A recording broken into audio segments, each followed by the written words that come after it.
What are you doing out here? Well, I suppose if you're out here, I could read to you a story.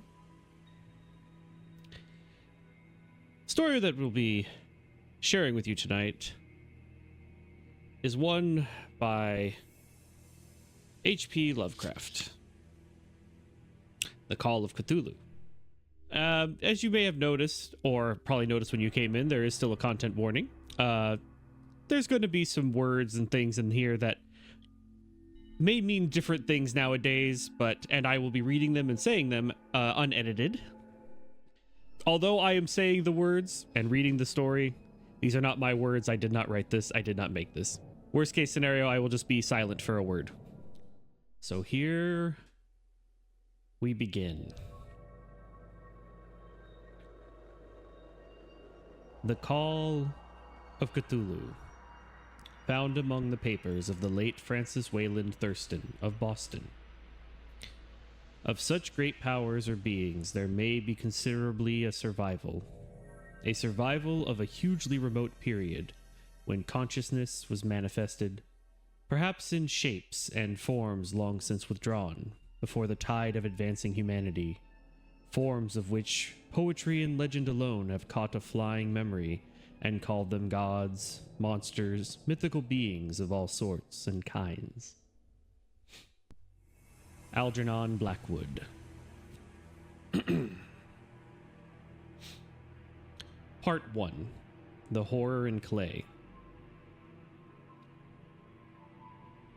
The most merciful thing in the world, I think, is the inability of the human mind to correlate all its contents. We live on a placid island of ignorance in the midst of black seas of infinity, and it was not meant that we should voyage far. The sciences, each straining in its own direction, have hitherto harmed us little. But someday, the piecing together of disassociated knowledge will open up the terrifying vistas of reality, and of our frightful position therein, that we shall either go mad from the revelation or flee from the deadly light into the peace and safety of a new dark age. Theosophists have guessed at the awesome grandeur of the cosmic cycle wherein our world and human race from transcendent incidents.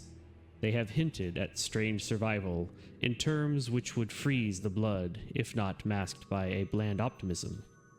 But it is not from them that there came the single glimpse of forbidden aeons which chill me when I think of it, and maddens me when I dream of it.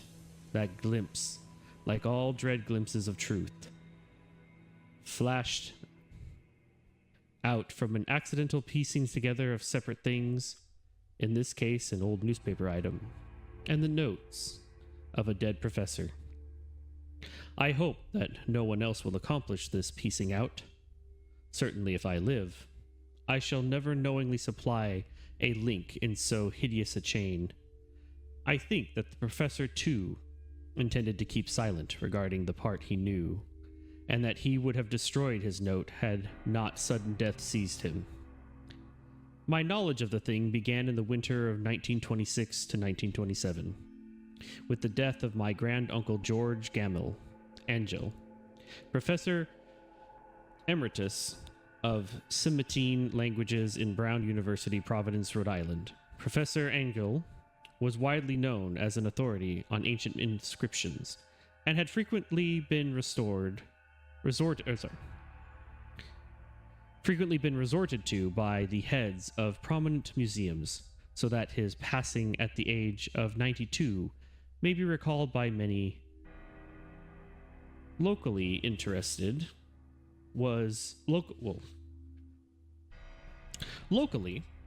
interest was intensified by the obscurity of the cause of death.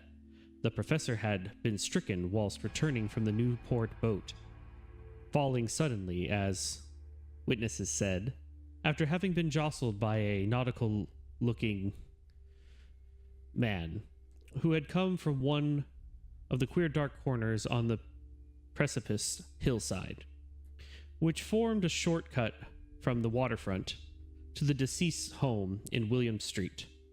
Physicians were unable to find any visible disorder, but concluded after perplexed debate that some obscure lesion of the heart, induced by the brisk ascent of no steep a hill by so elderly a man, was responsible for the end.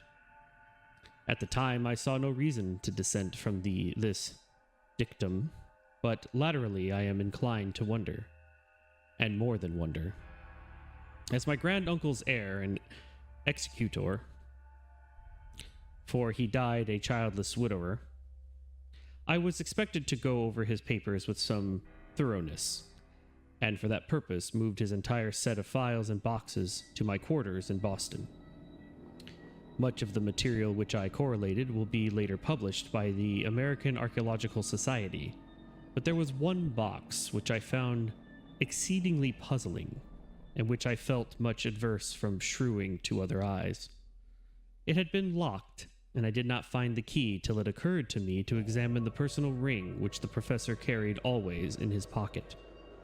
Then indeed I succeeded in opening it, but when I did so seemed only to be confronted by a greater and more closely locked barrier. For what could be the meaning of the clay bas relief, and the disjointed jostlings, ramblings, and cuttings which I found? Had my uncle in his later years become credulous of the most superficial impostures? I resolved to search out the eccentric sculptor responsible for this apparent disturbance of an old man's peace of mind. The bas-relief was a rough rectangular, less than an inch thick and about 5 by 6 inches in area, obviously of modern origin. Its design, however, were far from modern in atmosphere and suggestion, for although the vagueness of cubism and futurism are many and wild, they do not often reproduce that cryptic regularity which lurks in prehistoric writings.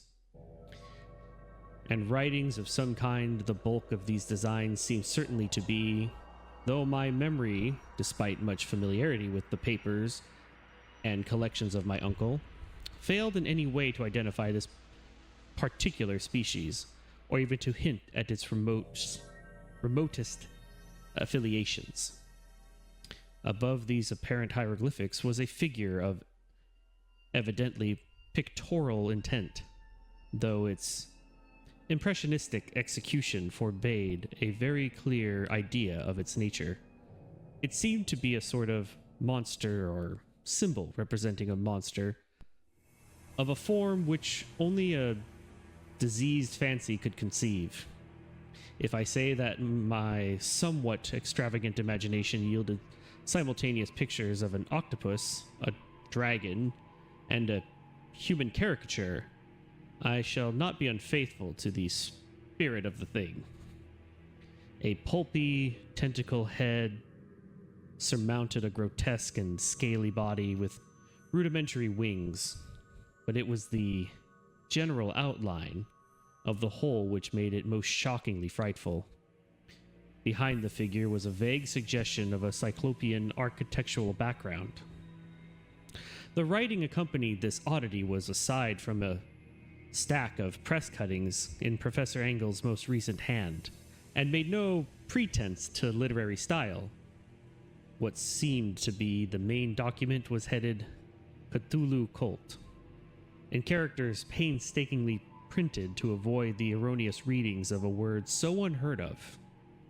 The manuscript was divided into 2 sections, the first of which was headed 1925, Dream and Dream Work of H.A. Wilcox, 7 Thomas Street, Providence, Rhode Island, and the second, Narrative of Inspector John R. Legracie, 121 Bienville Street, New Orleans, at 1908 AAS STG. Notes on same and Professor Webb's act. The other manuscript papers were all brief notes, some of them accounts of the strange dreams of different persons, some of them citations from theosophistical books and magazines, notably W. Scott Eliot's Atlantis and the Last Lemura. And the rest comments on long-surviving secret societies and hidden cults, which references to passages in such mythological and anthropological source books as Fraser's Golden Borough and Miss Murray's Witch Cult in Western Europe. The cuttings largely alluded to outer mental illnesses and outbreaks of group folly or mania in the spring of 1925. The first half of the principal manuscripts told a very peculiar tale. It appears that on March 1st, 1925, a thin, dark young man of neurotic and excited aspects had called upon Professor Engels bearing the singular clay bas relief, which was then exceedingly damp and fresh. His card bore the name of Henry Anthony Wilcox, and my uncle had recognized him as the youngest son of an excellent family slightly known to him, who had latterly been studying sculpture at the Rhode Island School of Design and living alone at the Fleur de Lis building near that institution. Wilcox was a precious youth of known genius, but great eccentricity, and had from childhood excited attention through the strange stories that odd dreams he was in the habit of relating. He called himself psychically hypersensitive, but the staid folks of the ancient commercial city dismissed him as merely strange. Never mingling much with his kind, and had dropped gradually from social visibility, and was now known only to a small group of aesthetics from other towns. Even the Providence Art Club, anxious to preserve its conservatism, had found him quite hopeless. On the occasion of the visit ran the professor's manuscript. The sculptors abruptly asked for the benefit of his host's archaeological knowledge in identifying the hieroglyphics on the bas relief. He spoke in a dreamy, stilted manner which suggested poise and alienated sympathy. And my uncle shrewd some sharpness in replying, for the conspicuous freshness of the tablet implied kinship with anything but archaeology. Young Wilcox's rejoinder was impressed by which impressed my uncle enough to make him recall and record it verbatim, was of a fantastically poetic cast which must have typified his whole conversation, and which I have since found highly characteristic of him.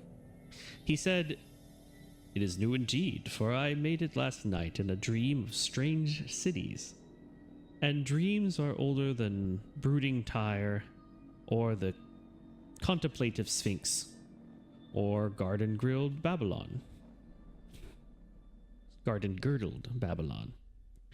It was then that he began that rambling tale, which suddenly played upon a sleeping memory and won the fevered interests of my uncle.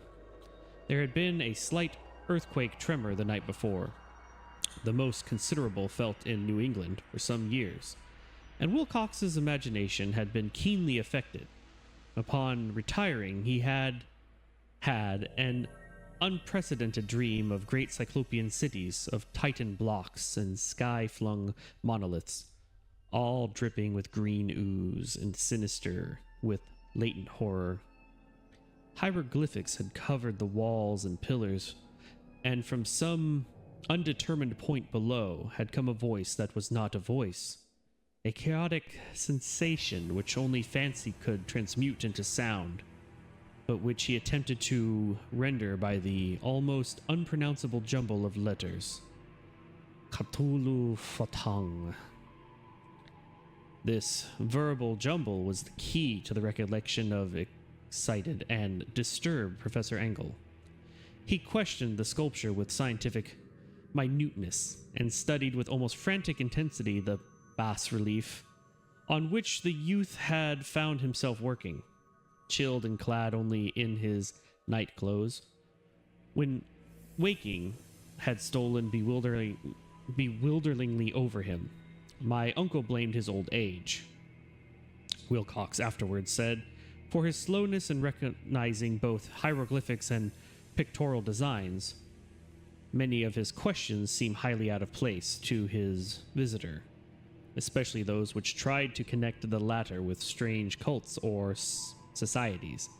And Wilcox could not understand the repeated promises of silence which he had offered in exchange for an admission of membership in some widespread mystical or paganly religious body. When Professor Engel became convinced that the sculpture was indeed ignorant of any cult or system of cryptic lore, he besieged his visitor with demands for future reports of dreams. This bore regular fruit, for after the first interview, the manuscript records daily calls of the young man, during which he related startling fragments of nocturnal imagery whose burdens was always some terrible cyclopean vista of dark and dripping stone, with a subterranean voice or intelligence shouting monotonously in enigmal sense impacts, uninscribable save as gibberish. The two sounds most frequently repeated are those rendered by the letters Cthulu and Rylech. On March 23rd, the manuscript continued. Wilcox failed to appear, and inquiries of his quarters revealed that he had been stricken with an obscure sort of fever and taken to the home of his family in Waterman Street. He had cried out in the night, arousing several other artists in the building, and had manifested since then only alternations of unconsciousness and delirium. My uncle at once telephoned the family and from the time forward kept close watch of the case, calling often at the Thayer Street office of Dr. Toby, whom he learned to be in charge. The youth's febrile mind apparently was dwelling on strange things, and the doctor shuddered now and then as he spoke to them. They included not only a repetition of what he had formerly dreamed, but touched wildly on a gigantic thing miles high, which walked or lumbered about. He at no time fully described this object, but occasional frantic words, as repeated by Dr. Toby, convinced the professor that it must be identical with the nameless monstrosity he had sought to depict in his dream sculpture. Reference to this object, the doctor added, was invariably a prelude to the young man's subsidence into lethargy. His temperature, oddly enough, was not greatly above normal, but his whole condition was otherwise such as to suggest true fever rather than mental disorder. On April 2nd, at about 3 p.m., every trace of Wilcox's mad lady suddenly ceased. He sat upright in bed, astonished to find himself at home, and completely ignorant of what had happened in dream or reality since the night of March 22nd. Pronounced well by his physician, he returned to his quarters in 3 days, but to Professor Engel, he was of no further assistance. All traces of strange dreaming had vanished with his recovery, and my uncle kept no records of his night thoughts after a week of pointless and irreverent accounts of thoughtlessly unusual visions.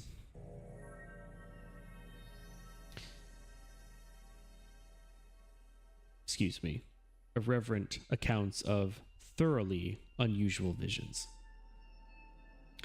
Here, the first part of the manuscript ended, but references to certain of the scattered notes gave me much material for thought. So much, in fact, that only the ingrained skepticism then forming my philosophy can account for my continued distrust of the artist. The note in question were those descriptive of the dreams of various persons covering the same periods that in which young Wilcox had had his strange visitations. My uncle, it seems, had quickly instituted a prodigiously far-flung body of inquiries among nearly all of the friends whom he could question without impertinence, asking for nightly reports of their dreams and the dates of any notable visions for some time past.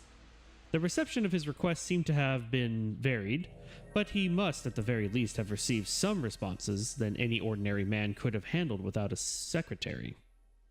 This original correspondence was not preserved, but his notes formed a thorough and really significant digest.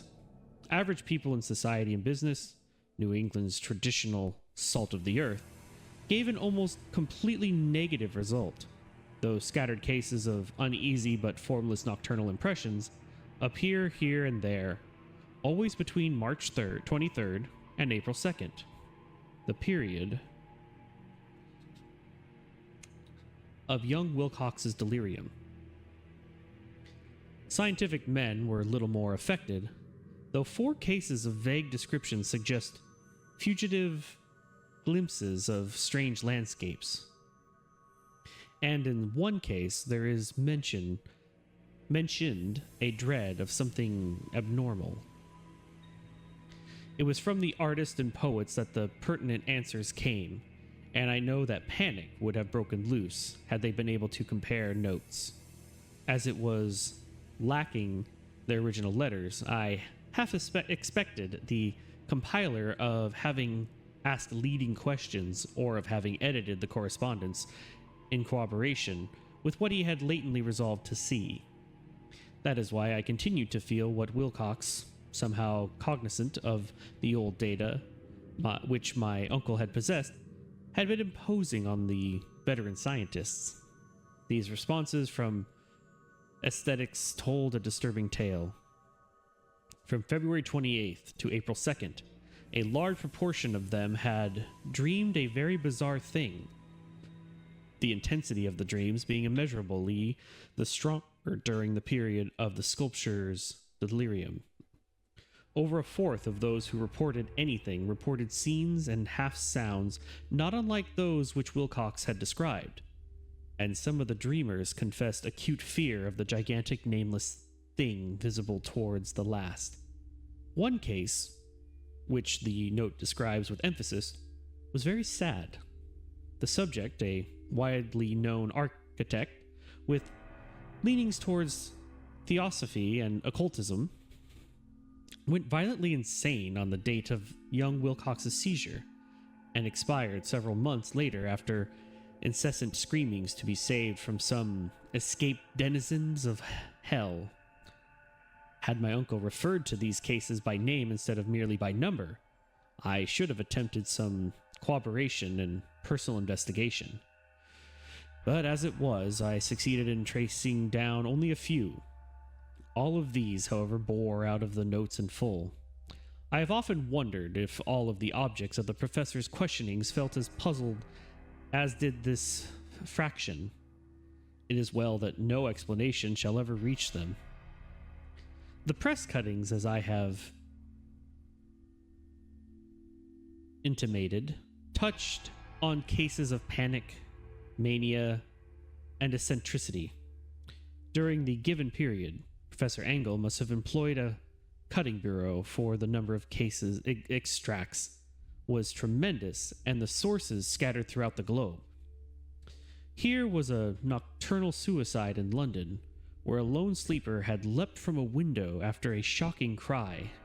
Here, likewise, a rambling letter to the editor of a paper in South America, where a frantic deduces a dire future from visions he had seen. A dispatch from California describes a theosophist colony as donning white robes en masse for some glorious fulfillment, which never arrives, whilst items from India speak guardedly of a serious native unrest towards the end of March. Voodoo orgies multiply in Haiti, and African outposts report ominous mutterings. American officers in the Philippines find certain tribes bothersome about this time, and New York policemen are mobbed by hysterical Levantines on the night of the March 22nd to the 23rd. The west of Ireland, too, is full of wild rumor and legendary, and a frantic painter named Ardis Bonnot hangs a blasphemous dream landscape in the Paris Spring Salon of 1926. And so numerous are the recorded troubles in insane asylums that only a miracle can have stopped the medical fraternity from noting strange parallelisms and drawing mystified conclusions. A weird bunch of cuttings, all told, and I can at this date scarcely envisage the callous rationalism that which I set them aside. But I was then convinced that young Wilcox had known of the older matters mentioned by the professor.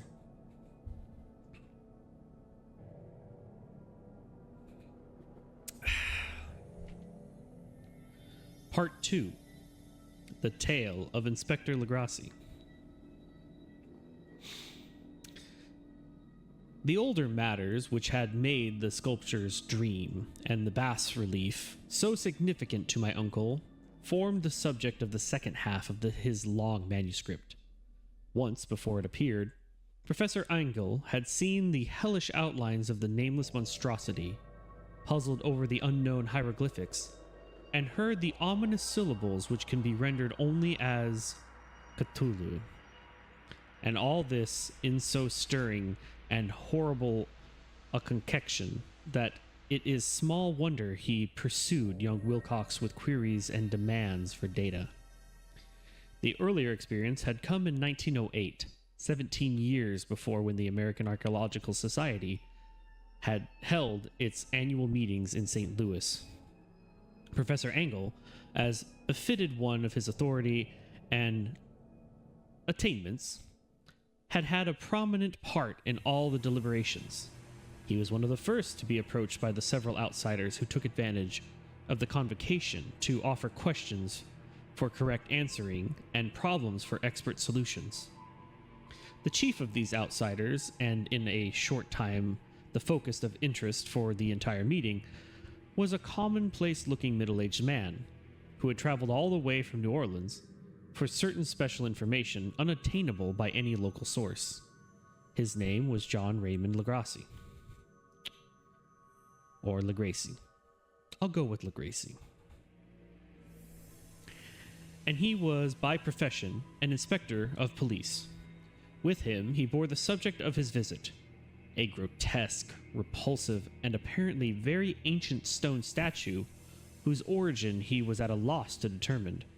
It must not be fancied that Inspector Legrassi had the least interest in archaeology. On the contrary, he wished for enlightenment, was prompted by purely professional considerations. The statuette idol, fetish, or whatever it was, had been captured some months before in the wooded swamps south of New Orleans during a raid on a supposed voodoo meeting, and so singular and hideous were the rites connected with it that the police could not realize that they had stumbled on a dark cult, totally unknown to them, and infinitely more diabolic than even the blackest of the African voodoo circles. Of its origin apart from the erratic and unbelievable tales extorted from the captured members, absolutely nothing was to be discovered. Hence, the anxiety police... What? Hence, the anxiety of the police for any antiquarian lore that might help them to place the frightful symbol, and through it track down the cult to its foundation head or fountainhead.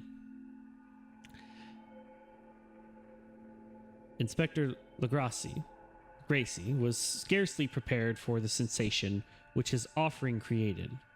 One sight of the thing had been enough to throw the assembled men of science into a state of tense excitement, and they lost no time in crowding around him to gaze at the diminutive figure, whose utter strangeness and air of genuinely abysmal antiquity hinted so potently at unopened and archaic vistas. No recognized school of sculpture had animated this terrible object, yet centuries and even thousands of years seemed recorded in its dim and greenish surface of unplaceable stone. The figure, which was finally passed slowly from man to man for close and careful study, was between 7 and 8 inches in height, and of exquisitely artistic workmanship. It represented a monster of vaguely anthropoidal outline, but with an octopus-like head whose face was a mass of feelers and scaly, rubbery-looking body, prodigious claws on hind and forefeet, and long, narrow wings behind. This thing, which seemed instinct with a fearsome and unnatural malignancy, was of a somewhat bloated corpulence and squatted evilry on a rectangular block or pedestal covered with undecipherable characters. The tips of the wings touched the back edges of the block the seat occupied. The center, whilst the long curved claws of the doubled up crouching hind legs gripped the front edge and extended a quarter of the way down towards the bottom of the pedestal. The cephalopod head was bent forward so that the ends of the facial feelers brushed the backs of huge forepaws which clasped the croucher's elevated knees.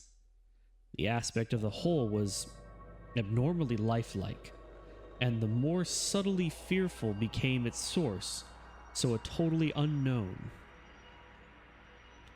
Its vast, awesome, and incalculable age was unmistakable, yet not one link did it shrew with any known type of art belonging to civilization's youth, or indeed to any other time. Totally separate and apart, its very material was a mystery, for the soapy greenish black stone with its golden or iridescent flecks and striations, resembling nothing familiar to geology or mineralogy. The characters along the base were equally baffling, and no member present, despite a representation of half the world's experts leading in the field, could form the least notion of even their remotest linguistic kinship. They, like the subject and material, belonged to something horribly remote and distinct from mankind as we know it. Something frightfully suggestive of old and unhallowed circles of life, in which our world and our conceptions have no part. And yet, as the members severally shook their heads and confessed defeat at the inspector's problem, there was one man in the gathering who suspected a touch of bizarre familiarity in the monstrous shape and writing, and who precisely told with some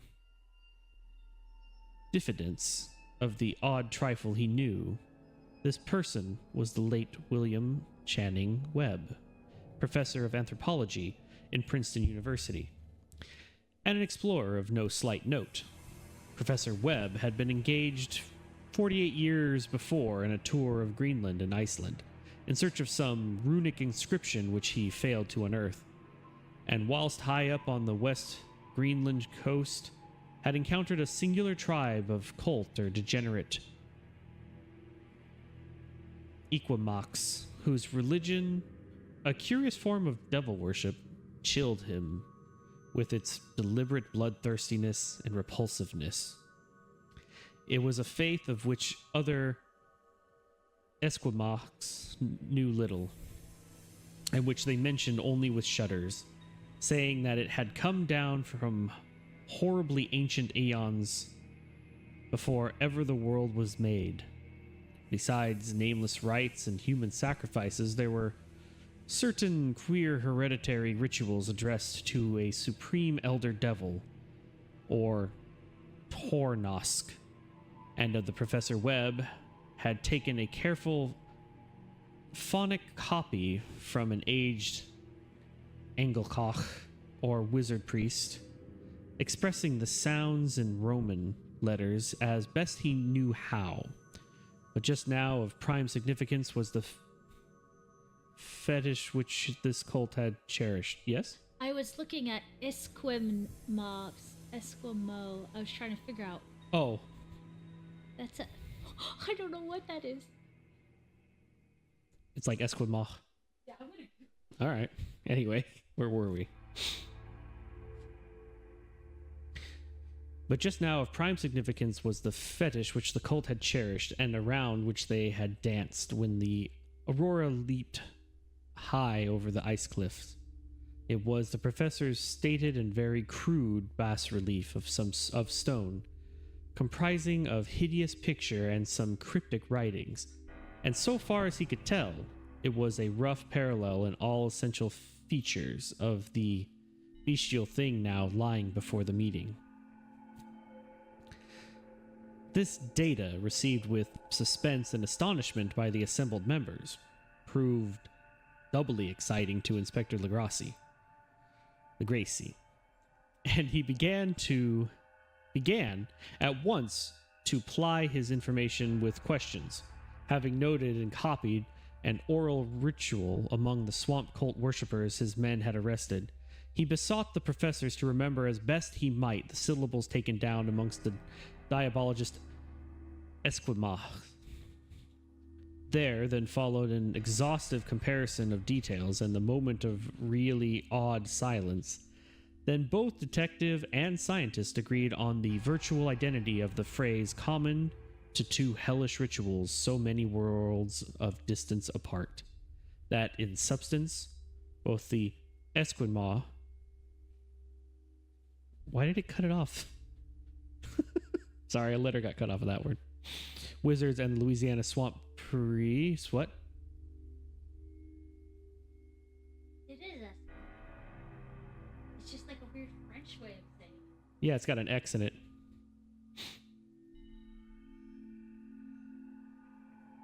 Sure, they're the Eskimo. Although that's not how I've seen that spelled before.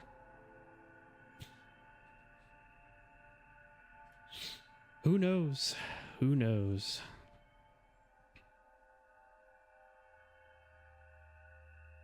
Yeah, see, this one in particular doesn't even have the X, so Esquimaux.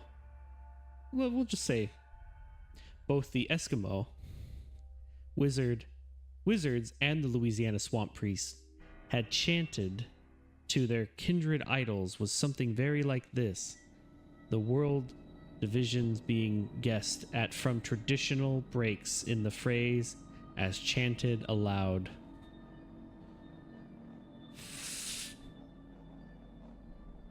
I apologize to those who know more about this than I do. I will try my best at pronunciating the following thing. This is fiction.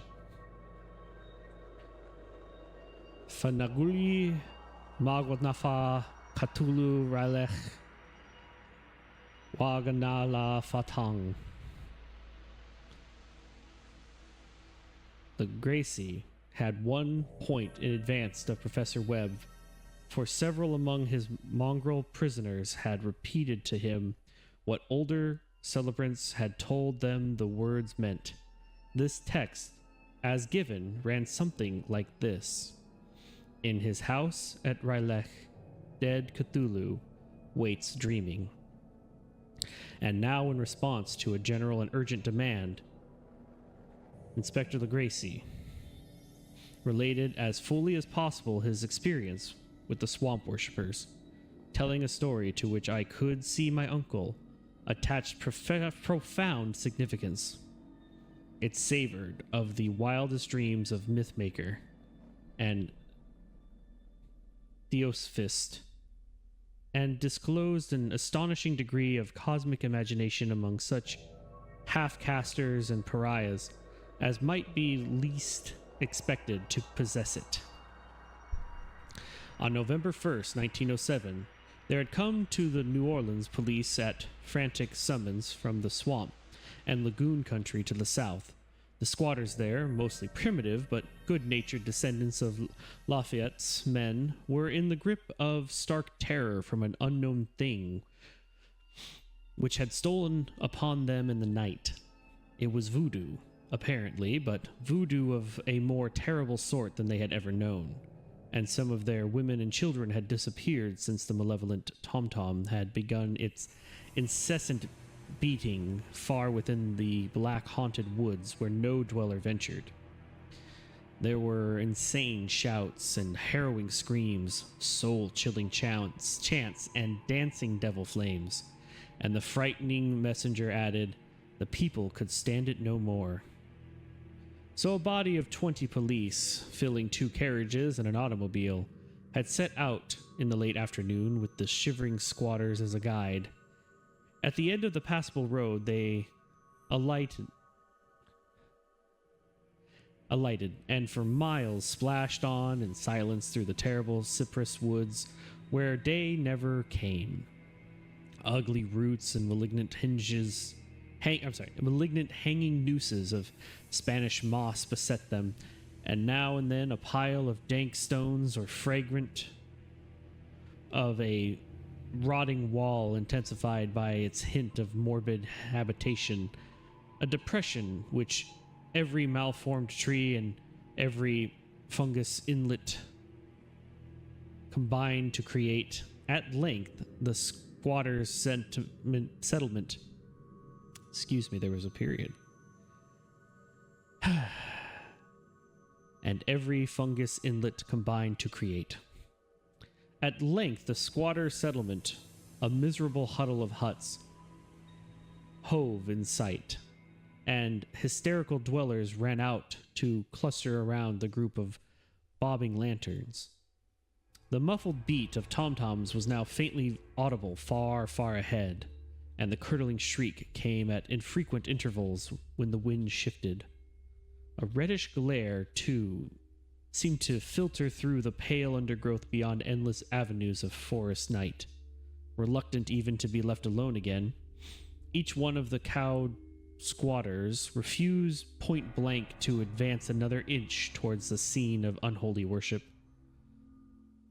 So Inspector Legracie and his 19 colleagues plunged on, unguided, into black arcades of horror that none of them had ever trod before. The region now entered by the police was one of traditionally evil repute, substantially known and untraversed by white men. There were legends of a hidden lake unglimpsed by mortal sight, in which dwelt a huge, formless white polypus thing with luminous eyes, and squatters whispered that bat-winged devils flew up out of the caverns in inner earth to worship at midnight. They said it had been there before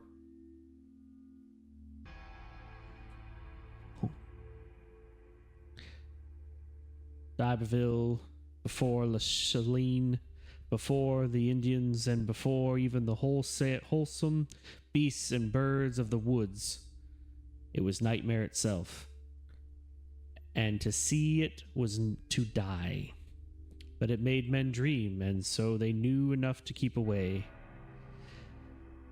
The present voodoo orgy was indeed on the merest fringe of this abhorred area, but the location was bad enough. Hence, perhaps the very place of the worship had terrified the squatters more than the shocking sounds and incidents. Only poetry or madness could do justice to the noises heard by Legracie's men, as they plowed on through the black morass towards the red glare and the muffled tom-toms. There are vocal qualities peculiar to men, and vocal qualities peculiar to beast, and it is terrible to hear the one when the source should yield the other. Animal fury and orgastic license here whipped themselves to demonic heights by howls and squawking. ecstatics that tore and reverberated, though those nighted woods like pestilential tempests form the gulfs of hell. Now and then, the less organized ululation would cease from what seemed a well-drilled chorus of hoarse voices would rise and sing-song chant that hideous phrase or ritual. Fanagluyi Machaltaf Cthulu Relech Wagat Nala Fatang. Then the men, having reached a spot where the trees were thinner, came suddenly in sight of the spectacle itself. 4 of them reeled, 1 fainted, and 2 were shaken into a frantic cry, which the mad cacophony of the orgy fortunately deadened. Legrassi dashed swamp water on the face of the fainting man, and all stood trembling and nearly hypnotized with horror. In a natural glade of the swamp stood a grassy island of perhaps an acre's extent, clear of trees and tolerably dry. On the now leaped and twisted a more indescribable horde of human abnormality than any but a Sime or an Angola could paint. Simi or Angrolora could paint. Void of clothing, this hybrid spawn were braying, bellowing, and writhing about a monstrous ring-shaped bonfire, in the center of which, revealed by occasional rifts in the curtain of flame, stood a great granite monolith some 8 feet in height, on top of which, incredulous with its diminutiveness, rested the noxious craven statue, from a wide circle of 10 scaffolds set up at regular intervals with the flame-girt monolith. As a center hung, head downward, the oddly marred bodies of the helpless squatters who had disappeared. It was inside this circle that the ring of worshippers jumped and roared, the general direction of the mass motion being from left to right in endless mechanical between the ring of bodies and the ring of fire. It may have been only imagination, and it may have only been echoes, which induced one of the men, an excitable Spaniard, to fancy he heard antiphonal responses to the ritual from some far and unilluminated spot deeper within the woods of ancient legendary or horror. This man, Joseph D. Galvarez, I later met and questioned, and he proved distractingly imaginative. He indeed went so far as to hint of the faint beatings of great wings and of a glimpse of shining eyes and a mountainous white bulk beyond the remotest trees. But I suppose he had been hearing too much native superstition. Actually, the horrified pause of the man was of comparatively brief duration. Duty came first, and although there must have been nearly 100 mongrel celebrities in the throng, the police rallied on their firearms and plunged determinedly into the nauseous route. For 5 minutes, the resolute din and chaos were beyond description. Wild blows were struck, shots were fired, and escapes were made. But in the end, Legrassi was able to count some 47 sullen prisoners, whom he forced to dress in haste and fall into line. Between 2 rows of policemen, 5 of the worshippers lay dead, and 2 severely wounded ones were carried away on improvised stretchers by their fellow prisoners. The image on the monolith, of course, was carefully removed and carried back by Legrassi.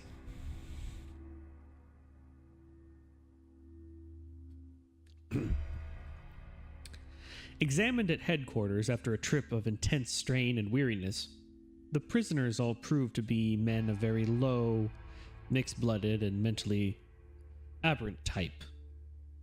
Most were seamen, and a sprinkling of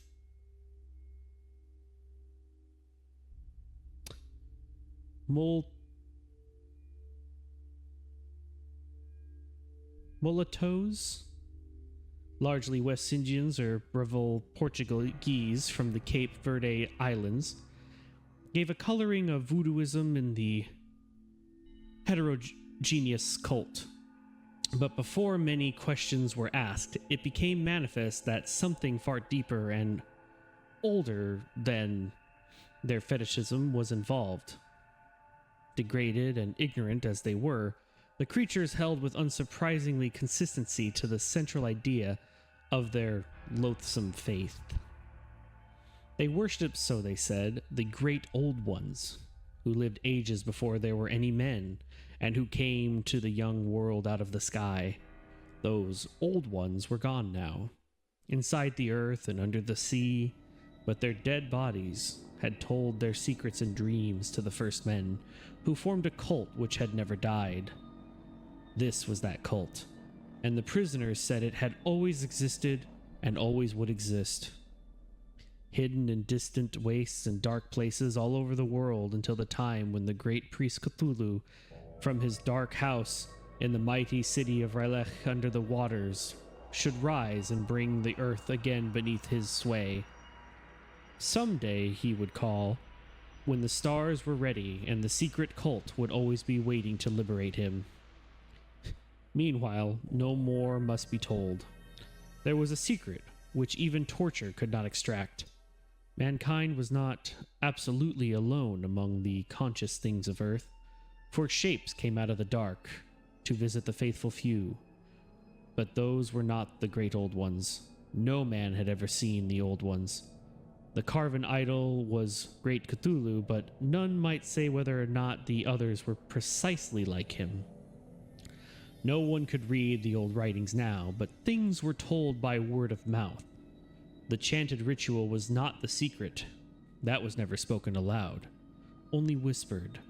The chant meant only this: in his house at Rylech, dead Cthulhu waits dreaming. Only 2 of the prisoners were found sane enough to be hanged, and the rest were committed to various institutions. All denied a part in the ritual murders, and averted that the killings had been done by black-winged ones, which had come to them from their immemorial meeting place in the haunted wood. But of those mysterious allies, no coherent account could ever be gained. What the police did extract came mainly from the immensely aged Mezio named Castro, who claimed to have sailed to strange ports and talked with undying leaders of the cult in the mountains of China. Old Castro remembered bits of hideous legend that paled the speculations of theosophists and made man and the world seem recent and transistent indeed. There had been aeons when other things ruled the earth, and they had had great cities. Remains of them, he said the deathless Chinamen had told him, were still to be found as cyclopean stones on islands in the Pacific. They all died vast epochs of time before men came.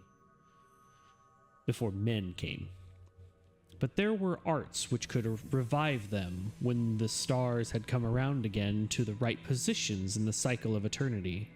They had indeed come themselves from the stars and brought their images with them.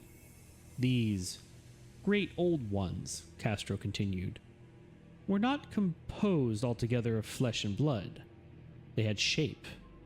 For did not this star-fashioned image prove it? But that shape was not made of matter.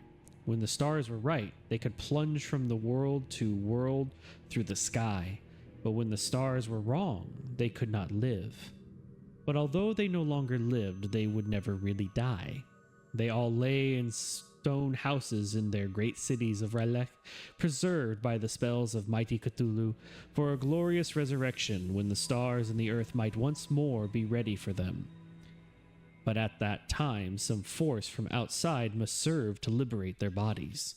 The spells that preserved them intact likewise prevented them from making an initial move, and they could only lie awake in the dark and think, whilst uncounted millions of years rolled by. They knew all that was occurring in the universe, but their mode of speech was transmitted thought. Even now they talked in their tombs, when after infinities of chaos the first men came. The great old ones spoke to the sensitive among them by molding their dreams, for only thus could their language reach the fleshy minds of mammals. Then, whispered Castro, those first men formed the cult around small idols which the great old ones shrewd them. Idols brought in dim eras from dark stars, that cults would never die till the stars came right again, and the secret priests would take great Cthulhu from his tomb to revive his subjects and resume his rule on Earth. The time would be easy to know, for then mankind would have become as the great old ones, free and wild and beyond good and evil, with laws and morals thrown aside, and all men shouting and killing and reveling in joy. Then the liberated old ones would teach them new ways to shout and kill and revel and enjoy themselves, and all the earth would flame with a holocaust of ecstasy and freedom. Meanwhile, the cult, by appropriate rites, must keep alive the memory of those ancient ways and shadows forth the prophecy of their return. In the elder time chosen, men had talked with the entombed old ones. In dreams, but then something happened. The great stone city relic with its monoliths and sculptures had sunk beneath the waves and the deep waters, full of the one primal mystery, though which not even thought can pass, had cut off the spectral intercourse. But memory never died, and high priest said that the city would rise again when the stars were right. Then came out of the earth the black spirits of earth, moldy and shadowy, and full of dim rumors picked up in caverns beneath forgotten sea bottoms. But of them old Castro dared not speak much. He cut himself off hurriedly, and no amount of persuasion or subtlety could elicit more in this direction. The size of the old ones, too, he cautiously declined to mention. Of the cult, he said that he thought the center lay amid the pathless deserts of Arabia, where Iram, the city of pillars, dreams hidden and untouched. It was not allied to the European witch cult, and was virtually unknown beyond its members. No book had ever really hinted of it, though the Deathless Chinaman said that there were double meanings in the Necronomicon of the mad Arab Abdul al-Hazred, which the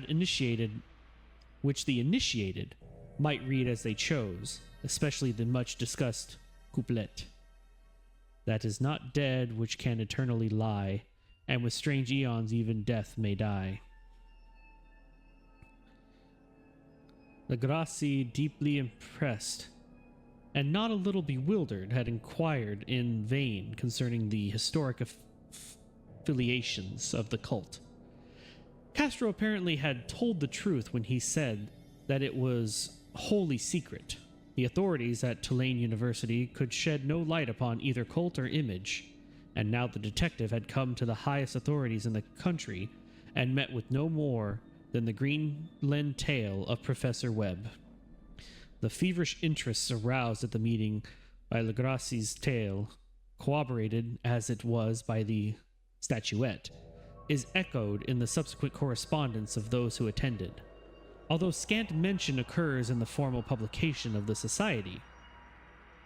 Caution is the first care of those accustomed to face occasional charlatanery and imposture. Legrassi for some time lent the image to Professor Webb, but at the latter's death it was returned to him and remains in his possession, where I viewed it not long ago. It is truly a terrible thing, unmistakably akin to the dream sculpture of young Wilcox. That my uncle was excited by the tale of the sculpture I did not wonder, for what thoughts must arise upon hearing, after a knowledge of what Legrassi had learned of the occult, of a sensitive young man who had dreamed not only the figure and exact hieroglyphics of the swamp-found image in the Greenland Devil tablet, but had come in his dreams upon at least 3 of the precise words of the formula uttered alike by Eskimo diabolicists and mongrel Louisianians. Professor Engel's instant start at the investigation of the utmost thoroughness was eminently natural, though privately I suspect young Wilcox of having heard of the cult in some indirect way, and of having invented a series of dreams to heighten and continue the mystery at my uncle's expense. The dream narratives and cuttings collected by the professor were, of course, strong corroboration, but the rationalism of my mind and the extravagance of the whole subject led me to adopt what I thought the most sensible conclusions. So, after thoroughly studying the manuscript again and correlating the theosophistical and anthropological notes with the cult narrative of Legrassi, I made a trip to Providence to see the sculpture and give him the rebuke I thought proper for so boldly imposing upon a learned and aged man.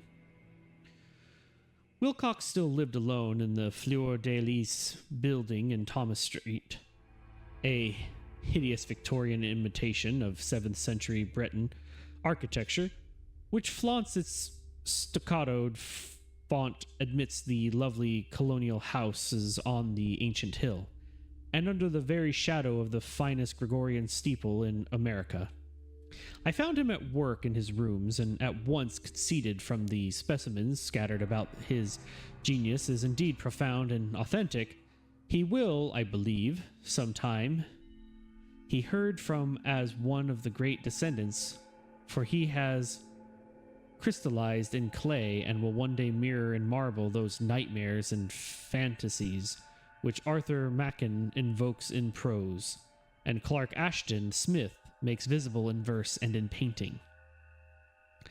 Dark, frail, and somewhat unkempt in aspect, he turned languidly at my knock and asked me my business without rising. When I told him who I was, he displayed some interest, for my uncle had excited his curiosity in probing his strange dreams, yet had never explained the reason for the study.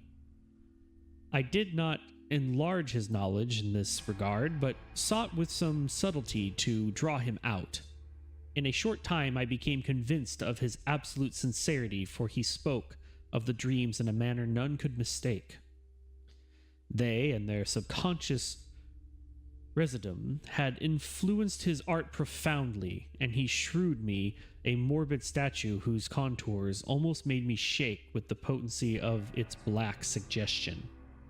He could not recall having seen the original of these things except in his own dream bas relief. But the outlines had formed themselves insensibly under his hands.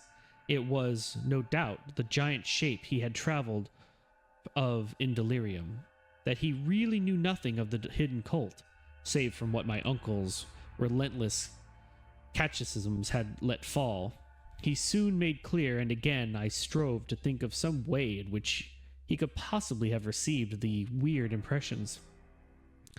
He talked of his dreams in a strangely poetic fashion, making me see with terrible vividness the damp cyclopean city of slimy green stone, whose geometry, he oddly said, was all wrong, and hear with frightful expectancy the ceaseless, half-mental calling from underground.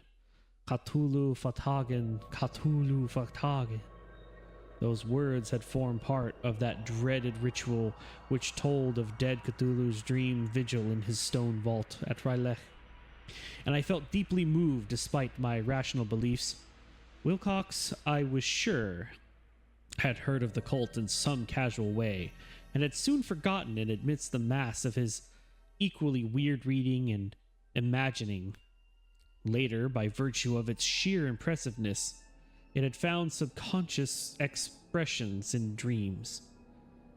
in the bas relief and in the terrible statue I now beheld, so that his imposture upon my uncle had been a very innocent one.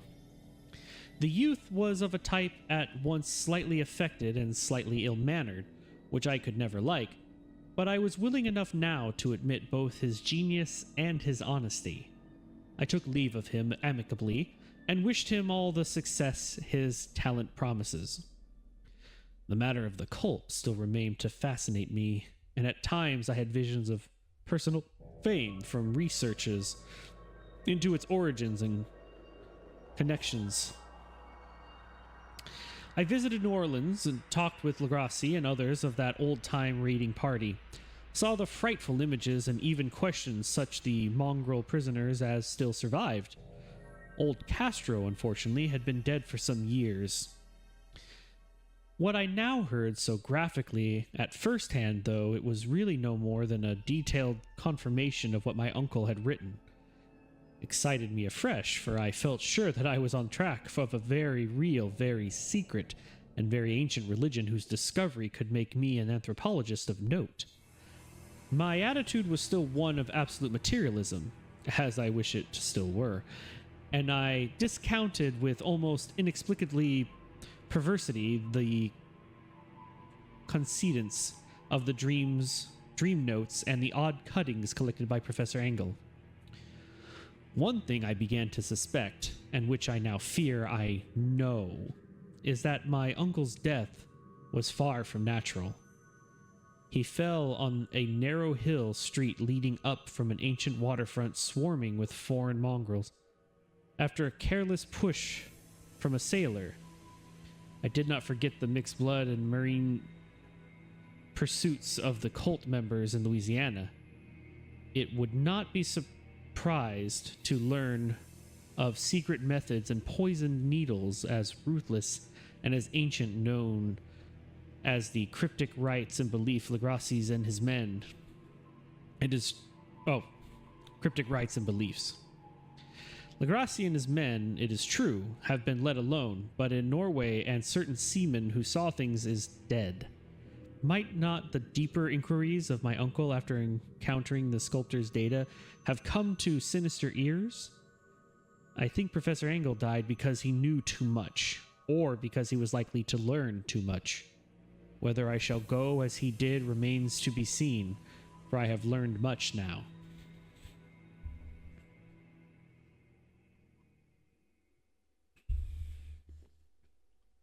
Part 3. The Madness from the Sea. If heaven ever wishes to grant me a boon, it will be a total effacing of the results of a mere chance which fixed my eye on a certain stray piece of shelf paper. It was nothing on which I would naturally have stumbled in the course of my daily round, for it was an old number of an Australian journal, the Sydney Bulletin for April 18th, 1925. It had escaped even the cutting bureau, which had, at the time of its issuance, been avidly collecting material for my uncle's research.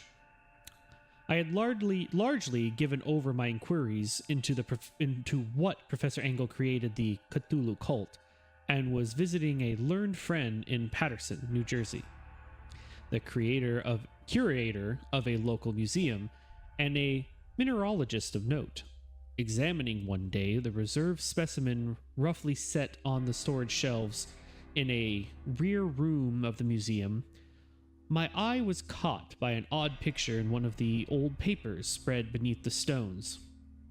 It was the Sydney Bulletin I have mentioned, for my friend has wide affiliations in all conceivable foreign parts, and the picture was a half-tone cut of the hideous stone image almost identical with that which Legrassi had found in the swamp. Eagerly clearing the sheet of its precious contents, I scanned the item in detail, and was disappointed to find it of only moderate length. What it suggested, however, was of portentous significance to my flagging quest, and I carefully tore it out for immediate action. It read as follows: Mystery derelict found at sea. Vigilant arrives with helpless armed New Zealand yacht in tow. One survivor and dead man found aboard. Tale of desperate battle and deaths at sea. Rescued seaman refuses. Particulars of strange experience. Odd idol found in his possession. Inquiry to follow. The Morrison's Co's founder, freighter, Vigilant, bound from Valparaiso,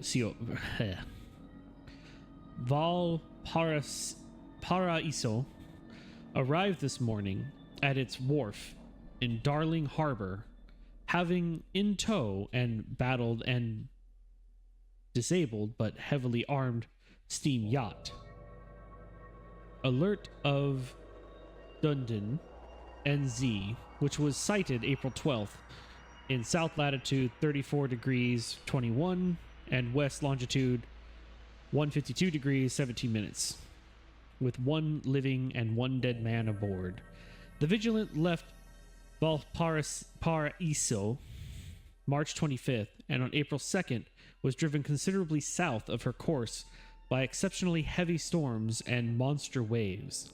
On April 12th, the derelict was sighted, and though apparently deserted, was found upon boarding to contain one survivor and a half delirious condition, and one man who had evidently been dead for more than a week. The living man was clutching a horrible stone idol of unknown origin, about a foot in height.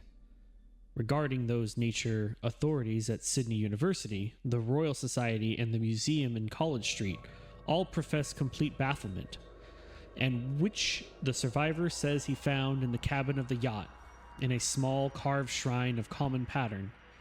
This man, after recovering his senses, told an exceedingly strange story of piracy and slaughter.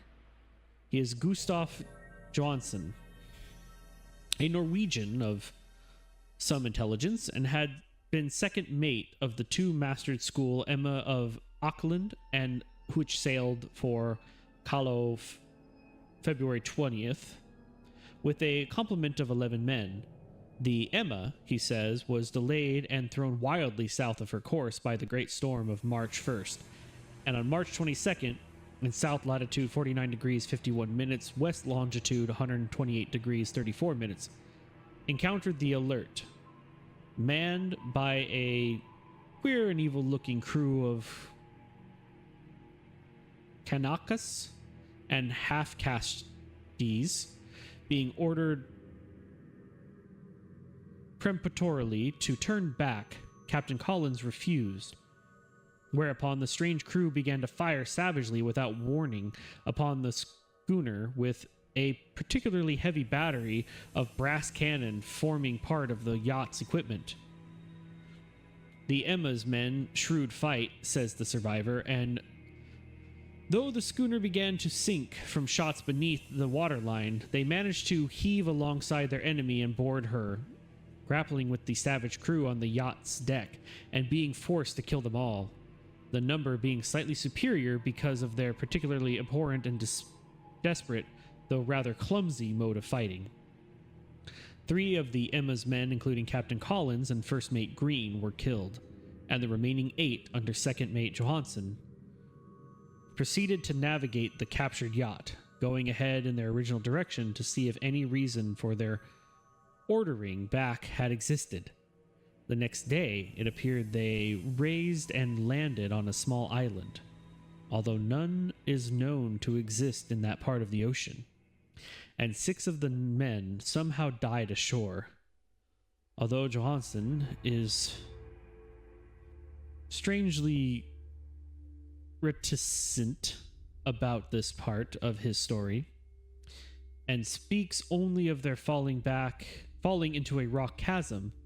Later it seems he and one companion boarded the yacht and tried to manage her, but were beaten about by the storm of April 2nd. From that time until his rescue on the 12th, the man remembered little, and he does not even recall when William Bryden, his companion, died. Bryden's death revealed no apparent cause and was probably due to excitement or exposure.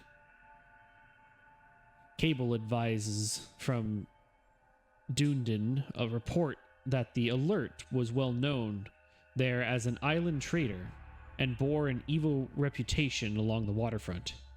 It was owned by a curious group of half-casters whose frequent meetings and night trips to the woods attracted no little curiosity, and it had set sail in great haste just after the storm and earth tremors of March 1st. Our Auckland correspondence gives the Emma and her crew an excellent reputation, and Johansson is described as a sober and worthy man. The admirably will institute an inquiry on the whole matter beginning tomorrow, at which every effort will be made to induce Johansson to speak more freely than he has done hitherto. This was all together with the picture of the hellish image, but what a train of ideas it started in my mind. There were new treasures of data on the Cthulu cult and evidence that it had strange interests at sea as well as on land. What motive prompted the hybrid crew to order back the Emma as they sailed about with their hideous idol? What was the unknown island on which 6 of Emma's crew had died, and about which of the mate Johansson was so secretive? What had the Vice Admiralty investigation brought about, and what was known of the noxious cult in Dunedin? And most marvelous of all, what deep and more than natural linkage of dates was this which gave a malign and now undeniable significance to the various turn of events so carefully noted by my uncle? March 1st, our February 28th, according to the international dateline, the earthquake and storm had come. From Dunedin, the Alert and her noisome crew had started eagerly forth, as if imperillously summoned, and on the other side of the earth, poets and artists had begun to dream of a strange, dank cyclopean city, whilst a young sculptor had molded in his sleep the form of the dreaded Cthulu.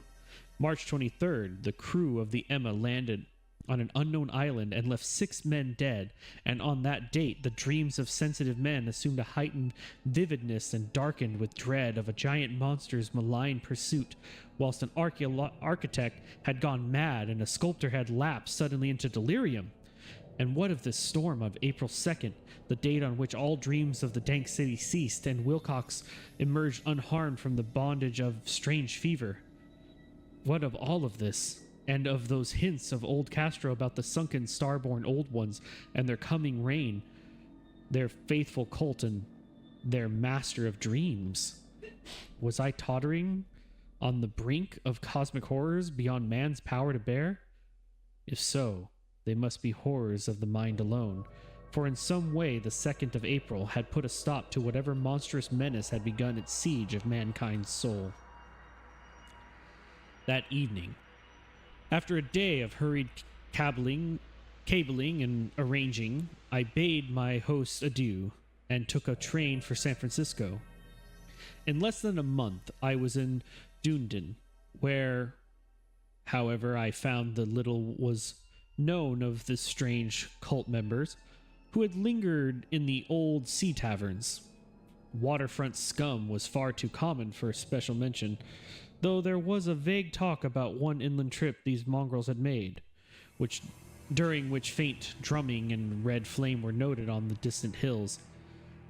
In Auckland, I learned that Johansson had returned with yellow hair turned white after a perfunctory and inconclusive questioning at Sydney, and had thereafter sold his cottage in West Street and sailed with his wife to his old home in Oslo. Of his stirring experience, he would tell his friends no more than he had told the Admiralty officers or officials, and all they could do was to give me his Oslo address. After that, I went to Sydney and talked profitlessly with seamen and members of the Vice Admiralty Court. I saw the alert, now sold and in commercial use, at Circular Quay in Sydney Cove, but gained nothing from its non-committal bulk. The crouching image with its cuttlefish head, dragon body, scaly wings, and hieroglyphed pedestal was preserved in the museum at Hyde Park, and I studied it long and well, finding it a thing of balefully exquisite workmanship, and with the same utter mystery, terrible antiquity, and unearthly strangeness of material which I had noted in Legrassi's smaller specimen. Geologists, the curator told me, had found it a monstrous puzzle, for they vowed that the world held no rock like it, when I thought with a great shudder of what old Castro had told Legrassi about the primal great ones. They had come from the stars and had brought their images with them. Shaken with such a mental revolution as I had never before known, I now resolved to visit mate Johansen in Oslo, sailing for London.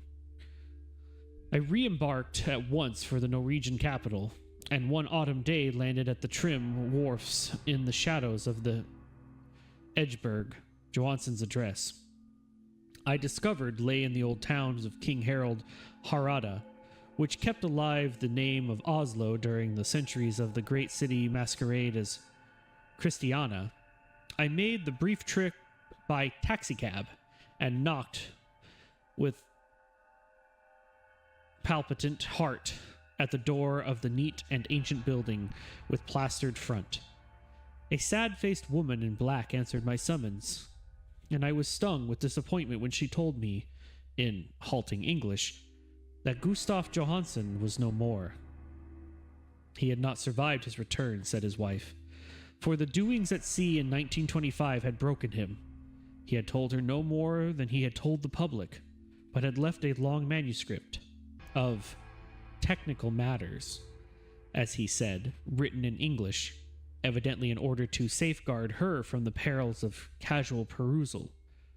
During a walk through a narrow lane near the Gothenburg dock, a bundle of papers falling from an attic window had knocked him down. Two Lascar sailors at once helped him to his feet, but before the ambulance could reach him, he was dead. Physicians found no adequate cause for the end, and laid it to heart trouble and a weakened constitution. I now felt gnawing at my vitals that dark terror which will never leave me till I, too, am at rest, accidentally or otherwise. Persuading the widow that my connection with her husband's technical matters was sufficient to entitle me to his manuscript, I bore the document away and began to read it on the London boat. It was a simple, rambling thing, a naive sailor's efforts to add a post facto diary, and strove to recall day by day that last awful voyage. I cannot attempt to transcribe it verbatim in all its cloudiness and redundance, but I will tell its gist enough to shew why the sound of the water against the vessel's side became so unendurable to me that I stopped my ears with cotton. Johansen, thank God, did not know quite all, even though he saw the city and the thing, but I shall never sleep calmly again when I think of the horrors that lurk ceaselessly behind life in time and in space, and of those unhallowed blasphemies from elder stars which dream beneath the sea, known and favored by a nightmare cult ready and eager to loose them on the world whenever another earthquake shall heave their monstrous stone city again to the sun and air. Johansen's voyage had begun as he told it to the Vice Admiralty, the Emma, in ballast, and had cleared Auckland on February 20th, and had felt the full force of that earthquake bore tempest which must have heaved up from the sea bottom the horrors that filled men's dreams. Once more under control, the ship was making good progress when held up by the Alert on March 22nd. And I could feel the mate's regret as he wrote of her bombardment and sinking. of the swarthy cult fiends on the alert, he speaks with significant horror. There was some peculiarity, abominable quality about them, which made their destruction seem almost duty, and Johansson's shrew ingenious wonder at the change of ruthlessness brought against his party during the proceedings of the court and of inquiries.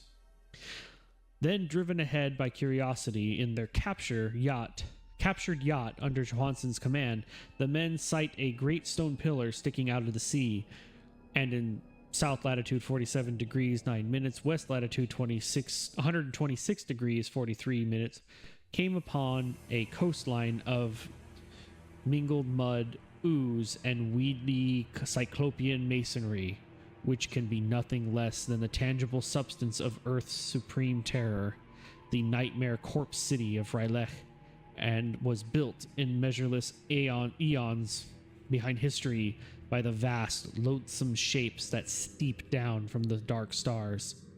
There lay great Cthulhu and his hordes, hidden in green, slimy vaults, and sending out at last, after cycles incalculable, the thoughts that spread fear to the dreams of the sensitive, and called imperilously to the faithful to come on a pilgrimage of liberation and restoration. All this Johansson did not suspect, but God knows he soon saw enough. I suppose that only a single mountaintop, the hideous monolith-crowned citadel wherein great Cthulhu was buried, actually emerged from the waters. When I think of the extent of all that may be brooding down there, I almost wish to kill myself forthwith.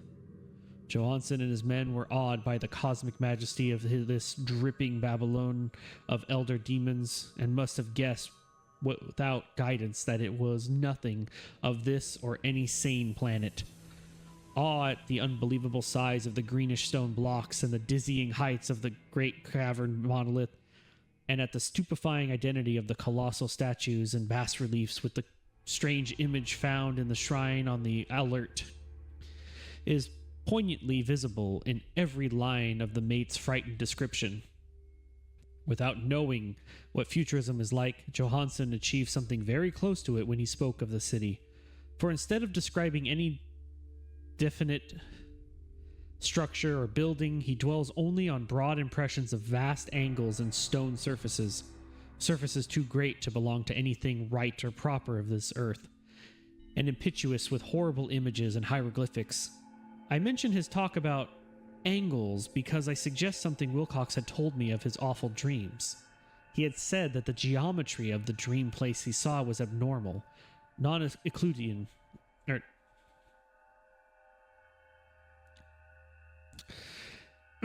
non-Euclidean and loathsome redolent of spheres and dimensions apart from ours. Now an unlettered seaman felt the same thing whilst gazing at the terrible reality. Johansson and his men landed at a sloping mud bank on this monstrous acropolis and clambered slipperily up over Titan oozy blocks, which could have been no mortal staircase. The very sun of heaven seemed distorted when viewed through the polarizing miasma dwelling out of the sea-soaked perversion and twisted menace and suspense lurked leeringly in those crazily elusive angles of carven rock where a second glance shrewd concavity after the first shrewd convexity. Something very fright had come over all of the explorers before anything more definite than rock and ooze and weeds was seen. Each would have fled had not feared the scorn of the other, and it was only half-hearted that they searched, vainly, as it proved, for some portable souvenir to bear away. It was Rodriguez, the Portuguese, who climbed up the foot of the monolith and shouted of what he had found. The rest followed him and looked curiously at the immense carved door with the now familiar squid dragon bas-relief. It was, Johansson said, like a great barn door, and they all felt that it was a door because of the ornate lintel threshold and jabs around it, though they could not decide whether it lay flat like a trapdoor or slantwise like an outside cellar door. As Wilcox would have said, the geometry of the place was all wrong.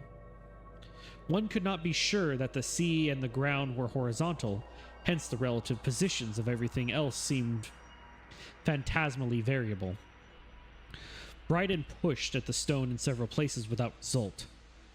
Then Donovan felt over it delicately around the edge, pressing each point separately as he went. He climbed intermittently along the grotesque stone molding. That is, one would call it climbing if the thing was not, after all, horizontal.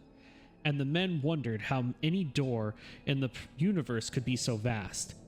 Then, very softly and slowly, the acre great panel began to give inward at the top, and they saw that it was balanced. Donovan slid or somehow propelled himself down or along the jab and rejoined his fellows, and everyone watched the queer recession of the monstrosity carven portal. In this fantasy of prismatic distortion, it moved anomalously in a diagonal way, so that all the rules of matter and perspective seemed upset. The aperture was black, with a darkness almost material. That tenebrousness was indeed a positive quality, for it obscured such parts of the inner walls as ought to have been revealed, and actually burst forth like smoke from its eon-long imprisonment, visibly darkening the sun as it slunk away into the shrunken and gibberish sky on flapping membranous wings. The odor rising from the newly opened depths was intolerable, and at length the quick-eared Hawkins thought he heard a nasty, slopping sound down there. Everyone listened, and everyone was listening still, when it lumbered somberly into sight and gropingly squeezed its gelatinous green immensity through the black doorway into the tainted outside air, that poisoned city of madness. Poor Johansson's handwriting almost gave out when he wrote of this, of the 6 men who never reached the ship. He thinks 2 perished of pure fright in that accursed instant. The thing cannot be described. There is no language for such abysses of shrieking and immemorial lunacy, such eldritch contradictions of all matter, force, and cosmic order. A mountain walked or stumbled. God! What wonder that across the earth a great architect went, or mad or poor, Wilcox raved with fever in the telepathic instant. The thing of the idols, the green, sticky spawn of the stars, had awakened to claim his own. The stars were right again, and what an age-old coat had failed to do by design, a band of innocent sailors had done by accident. After vigilions of years, great Cthulu was loose again, and raving for delight. 3 men were swept up by the flabby claws before anybody turned. God rest them. If there be any rest in the universe, they were Donovan, Guerrera, and Angstrom. Parker slipped as the other 3 were plunged frenziedly over endless vistas of green-crusted rocks to the boat, and Johansson swears he was swallowed up by an angle of masonry which should have been there. An angle which was acute, but behaved as if it were obtuse. So only Bryden and Johansson reached the boat, and pulled desperately for the alert as the mountainous monstrosity flopped down the slimy stones and hesitated, floundering at the edge of the water. Steam had not been suffered to go down entirely, despite the departure of all hands for the shore, and it was the work of only a few moments of feverish rushing up and down between wheel and engine to get the alert underway. Slowly, amidst the distorted horrors of the indescribable scene, she began to churn the lethal waters. Whilst on the masonry of that charnel shore that was not the of earth, the Titan thing from the stars slavered and gibbered like Polypheme cursing the fleeing ship of Odysseus.